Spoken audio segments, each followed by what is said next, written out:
LUMIX GH7 is here and it's packing some powerful punches.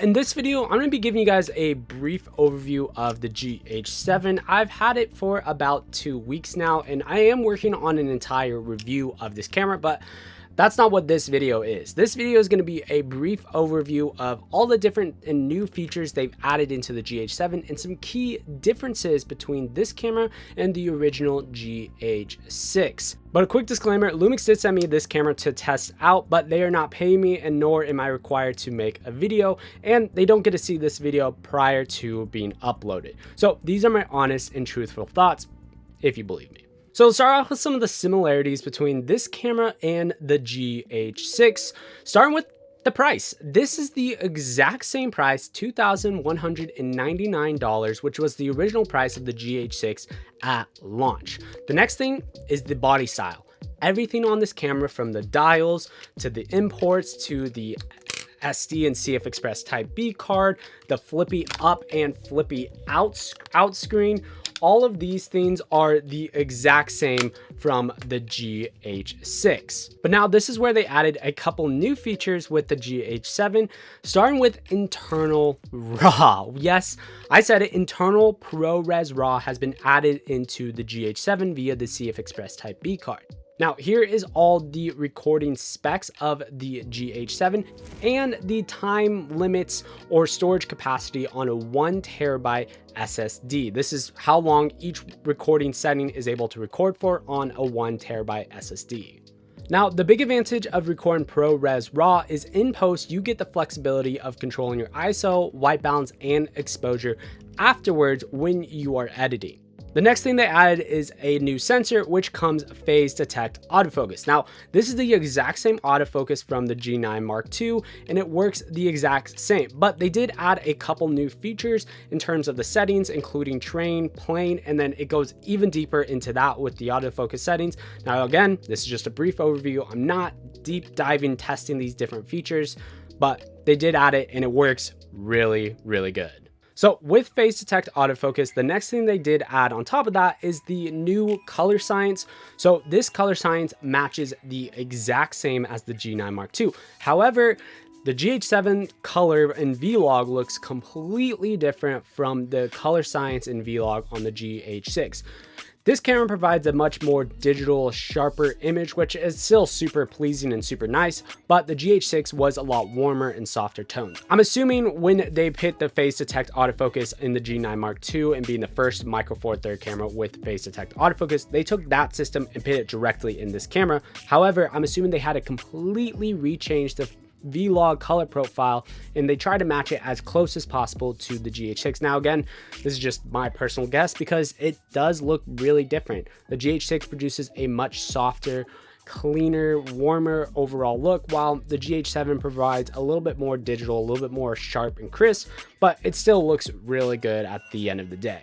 Next new feature is 32-bit float recording via the new XLR2 unit that you can plug directly on top of your hot shoe. Now, granted, I have not gotten my hands on this unit yet, so I have not tested the audio quality settings, but 32-bit float recording now can be directly in your camera, sort of still using a hot shoe connection, but it's there. The next feature they added was Proxy Recordings and Frame.io integration. Similar to the S5 II and 2X with getting this new features, is now in the GH7, which this is going to work really, really handy for people that want to record ProRes RAW and want to have that proxy recording and make it an even easier workflow on your computer using proxies.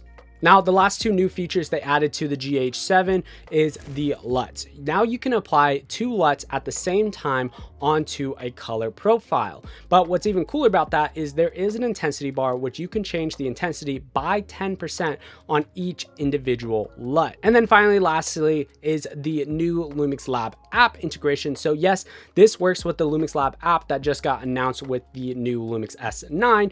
You can connect this up and send, I believe, your MP4 videos over and your photos, your JPEG photos over to the app, and then edit directly on the app using whatever capabilities this is. Now, it is worth noting the photo capabilities of this camera is the exact same as the G9 Mark II.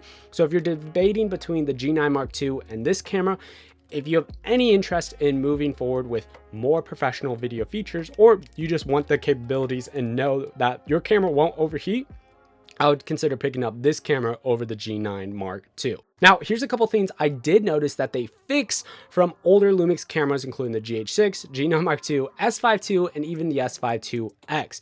The first thing is the audio tracks. No longer are you going to have to record 4 audio tracks if you are not using the new XLR2 unit. It only records 1 audio track, which you can separate into 2 stereo tracks via left and right. So if you are using wireless mics, you still have that functionality, but it only records 1 audio track, which is so nice, not having to have 4 audio tracks and mute 3 of them just to have 1 be rolling. And the second feature they fixed is the HDMI info display. Now the HDMI info, if you want it to be on an external monitor and your camera monitor, it can do that at the same time again. Finally, they hit that fix, and I don't know why that got taken away, but I'm glad that they fixed it. So your info will also be on your external monitor and your normal camera monitor. Now, before I dive into my initial things that I feel like this camera is missing, I did want to mention why my normal review of this camera isn't coming out today, and that's because of a hidden feature I found. Now, this hidden button is also on the S5 IIX and the GH7, which you might already, by the time this video is released, know about it. And I actually don't know about it yet. But basically this button on this camera and the S5 IIX says activate. Now this is in the wrench icon on the settings page. So if you have an S5 IIX, you could probably already see the button there. When you hit the display button at the bottom, it shows a little bit more information, and it says enable extended functions of the camera using an upgrade software key, and in parentheses, sold separately. So that's why I haven't posted my initial review. It's all in the works. I just have to add that little key part of the video. So once I know that information, my video should be coming out super soon of my initial review of the GH7. And if you want to see that, you should definitely consider subscribing. Now, let's dive into a couple of the cons and some of the things I feel like this camera is missing.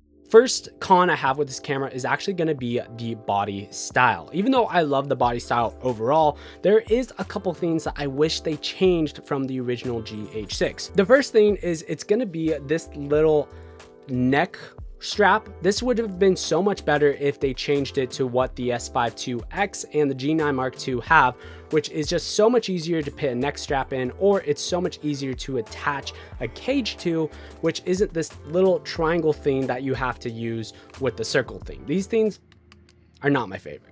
Now, my last con with the body style of this camera is it's still using 2 different media card slots, which this is great for if you want to record ProRes RAW and be able to record internally and have a completely weather sealed camera.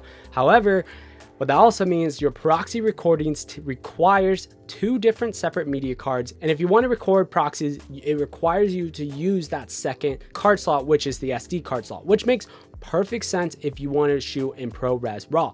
However, if you want to shoot not in ProRes RAW, you're required to use a Safe Express Type B card or an SSD just to use your SD card slot for proxy recordings. Now, the last 2 things that I feel like this camera is missing, the first one is OpenGate 60 frames a second. And I will say this again and again until one Lumix camera one day has OpenGate 60 frames a second. Now, as a commercial filmmaker and running my own video production company, that is a setting I would absolutely love to have in one of these style cameras. Being able to record vertical and horizontal content with just a wider screen format in 48 or 60 frames a second would be an absolute game changer for me, because when I'm filming B-roll for a client, that's typically the record settings I'll be in, is either 48 or 60 frames a second. So I have a little bit of flexibility to slow it down in post. Now, it is great to have the still OpenGate 24 and 30 frames a second. It's just one feature that I really was hoping to be in the GH7. And then the last feature, which is kind of a long shot, and maybe in one day in one camera system it will be in there, internal electronic variable NDs would have been amazing. However, that would have definitely made this camera a lot chunkier than it needs to be. for a Micro Four Third camera, that would be a hard sell. So I understand why it's not in this camera, and I understand the ease of keeping the exact same body style as the GH6, but internal NDs would have been really nice, or correction, internal electronic variable NDs would have been really nice. So my final thoughts on the GH7, they basically took the GH6 body with the G9 Mark II hardware and some of the features from the S5 IIX, and you got the GH7 with also the added benefits of ProRes RAW, 32-bit float recording, a couple of the new internal LUT functionality and features, and that's basically the GH7. Now, I'm curious to hear your guys' thoughts about the GH7 and what videos you want me to create about this camera. Now, I filmed this entire video on the LUMIX S9. If you're interested in seeing my review on that video, you can click right here. And then YouTube recommends you might like this video right here. Until the next one, guys, peace.